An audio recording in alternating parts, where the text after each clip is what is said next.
Сәлем достар, қазіргі хит болып жүрген өте дәмді маклюбе дайындаймыз. Етті бөлек қорып аламыз, үстіне тұз, кориандр себеміз.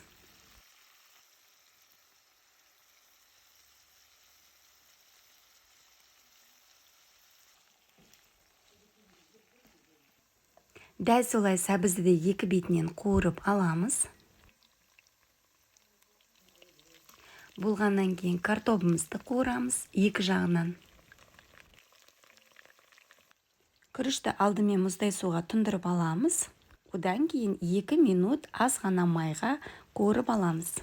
Барлығын қуырып болғаннан кейін табанның астына туралған жуамызды саламыз да үстімізге манағы етті, картоп, сәбізімізді қайтарамыз.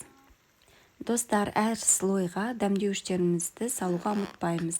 Олар бізде паприка, тұз, қара бұрыш. Соңында күрішімізді салып, жақсылап тұрып орналастырамыз. Дәмдеуіштердің тізімі видеоның астында жазылып тұр. Соңында күрішімізге горох саламыз.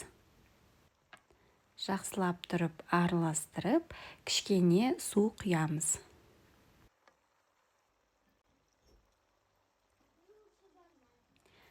Суымызды құйдық, тағы да дәм беру үшін ортасына сарымсақ салуымызға болады.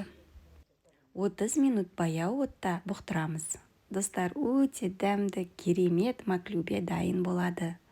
Енді әсемдеуге көшейік. Менде бұл жерде помидор, қияр және де сұйық май екеуін араластырып салат дайындай қойдым. Жан жағына кукуруз және жуалар салдым. Айранды төкпей тостағанға ұсынуға болады. Достар, ас болсын, маған жазылуды ұмытпаңыздар.